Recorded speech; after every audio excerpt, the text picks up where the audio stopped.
奥威尔的1984用台语再思考，作者周永成。所以，咱不时爱选择，看即个所在，你较会顾倒一项价值。有当时啊，看人伫面册顶等一句出来，讲即句安怎翻较水气，回应拢不加热。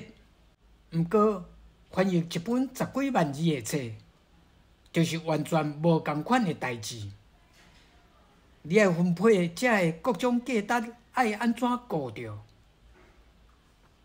针对台文翻译，我认为咱有一个困难，毋过会当思考追求的目标。